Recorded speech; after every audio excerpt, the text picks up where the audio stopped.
بسم اللہ الرحمن الرحیم۔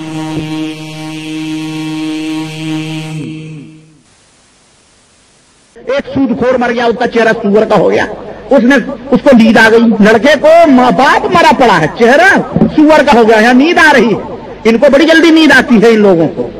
ہاں ان لوگوں کو بڑی جلدی، ابھی میں بتاؤں گا 2-4 واقعے حضرت امداد اللہ کے دیوبند کے، بڑی جلدی نیند آتی ہے ان کو، اللہ ہی جانے کیسے نیند آ جاتی۔ اور دوسری بات میری سمجھ میں نہیں آئی کہ ہمارے تبلیغی جماعت کے جو اکابرین ہیں، میں عوام کی بات نہیں کر رہا ہوں، اور ان کے عوام بھی کچھ دن کے چلے کاٹنے کے بعد انہیں نبی صلی اللہ علیہ وسلم کی زیارت ہو جاتی، پٹاپٹ بڑی جلدی زیارت ہوتی ہے، کہتے ہیں ہمیں زیارت ہو گئی، چنانچہ کہتے ہیں کہ اچھا میں یہ سوچنے پہ مجبور ہوا کہ حضور صلی اللہ علیہ وسلم جس میں جسیم آ رہے ہیں بادلوں میں، وہ تبلیغی جماعت کا بھائی جو تھا جس کی ماں مری تھی، سمجھو تبلیغی تھا وہ بھی ہے نا، جبھی تو حضور اس کی مدد کی، چنانچہ وہ مری تھی، اب وہ جناب علی وہ آئے حضور صلی اللہ علیہ وسلم، ان کو نہ پہچان سکا، وہ یعنی زندہ حضور کو نہ پہچان سکا، جاگ رہا ہے حضور کو نہ پہچان سکا۔ ہمارے تبلیغی جماعت کے لوگ خوابوں میں حضور کو بڑی جلدی پہچان جاتے ہیں، حضور حقیقت میں آئے تو نہ پہچان سکیں، اور خوابوں میں حضور کی بڑی جلدی ان کی پہچان ہو جاتی ہے، سمجھ نہیں آتی۔ اچھا تو جناب علی کہتے ہیں کہ وہ سور کا منہ ہو گیا، اس نے بھی حضور صلی اللہ علیہ وسلم سے اس نے دعا کی، حضور صلی اللہ علیہ وسلم آئے، ایک شخص آیا اور منہ پہ ہاتھ پھیرا اور جانے گا، کہا حضور آپ کون ہے؟ کہا میں تیرا نبی محمد صلی اللہ علیہ وسلم ہوں، تیرا باپ میرے اوپر درود پڑھا تھا، تیرے باپ نے میرے اوپر درود پڑھا تھا تو یہ سود خور تھا، یہ زندگی بھر سود کھاتا تھا، اللہ نے اس کے چہرے کو سور بنا دیا، لیکن اب یہ چونکہ درود پڑھا تھا اس لیے میں آیا ہوں، اور آ کر کے میں نے اس کے منہ پہ ہاتھ پھیرا، اس کا چہرہ چمکنے لگا۔ استغفر اللہ، یہ سود خوروں کو، شرابیوں کو، بدکاروں کو چھوٹ دینا نہیں ہے۔ بسم اللہ الرحمن الرحیم۔ محترم سامعین، اس مردے سے متعلق واقعہ آپ نے سنا، اور اس پر معراج غیر مقلد ہندوستان نے کی تنقید اور تند و تیز جملے بھی سنے۔ اس واقعہ پر معراج غیر مقلد ہندوستانی کا تبصرہ سن کر مجھے ایک واقعہ یاد آ گیا۔ ایک مداری نے بندر اور ایک بکرا پال رکھا تھا۔ وہ گلی محلے میں اپنا تماشا دکھا کر لوگوں سے کچھ دینے کا مطالبہ کرتا، تو کچھ لوگ اس کو نقد پیسے دیتے اور کچھ اپنے گھروں سے آٹا وغیرہ لا کر دیتے۔ وہ واپس گھر پہنچ کر آٹے کو ایک بوری میں ڈال دیتا۔ بندر کو بھوک لگتی تو وہ بوری میں سے آٹا کھا کر تھوڑا سا آٹا بکرے کے منہ پر مل دیتا۔ کچھ دنوں بعد منداری نے اندازہ لگایا کہ روزانہ آٹا کم ہو جاتا ہے۔ اس نے غور کیا تو بکرے کے منہ پر آٹا لگا ہوا ہے۔ اس نے بکرے کی پٹائی کی، اگلے دن پھر بکرے کے منہ پر آٹا لگا ہوا دیکھا تو پھر اس کی پٹائی کی، لیکن آٹا روزانہ کم ہو جاتا اور اس پٹائی کا کچھ اثر نہ ہوا۔ ایک دن اس نے چھپ کر منظر کو دیکھا کہ جب خاموشی چھا گئی تو بندر نے آٹا کھایا اور تھوڑا سا آٹا بکرے کے منہ پر مل دیا۔ مداری کو اصل کردار کا پتہ چل گیا تو اس نے بندر کی خوب پٹائی کی۔ یوں معراج غیر مقلد نے تبلیغی نصاب کا جو واقعہ ذکر کر کے علماء دیوبند پر اعتراضات کیے اور تنقید کی ہے، مولانا زکریا صاحب رحمہ اللہ سے 90 سال قبل مشہور غیر مقلد عالم نواب صدیق حسن خان صاحب نے اپنی کتاب التعویذات صفحہ 54 پر اسی واقعے کا تذکرہ کیا ہے۔ لہذا معراج غیر مقلد نے اپنی کتاب التعویذات والے واقعے کو ذکر کرنے کی بجائے اسے تبلیغی نصاب سے پڑھ کر علماء دیوبند پر تنقید کی۔ اب وہ واقعہ ملاحظہ ہو جو 90 سال قبل غیر مقلدوں کی کتاب میں موجود تھا۔ محترم سامعین، اب اس معراج خائن کو چاہیے کہ میدان میں آ کر پہلے اپنے غیر مقلدوں کی کتاب التعویذات سے یہ واقعہ اپنے سامعین کو سنائے، پھر اس پر تبصرہ کرتے ہوئے اپنے غیر مقلدوں کے بارے میں تعجب کرتے ہوئے پوچھے، باپ مرا پڑا ہے، چہرہ سیاہ ہو گیا ہے، یہاں نیند آ رہی ہے، ان کو بڑی جلدی نیند آتی ہے۔ او معراج غیر مقلد پھر اپنے ہی گھڑے ہوئے اصول کے مطابق یہ الفاظ دہرا کہ وہ غیر مقلد بھائی جس کا باپ مرا ہوا تھا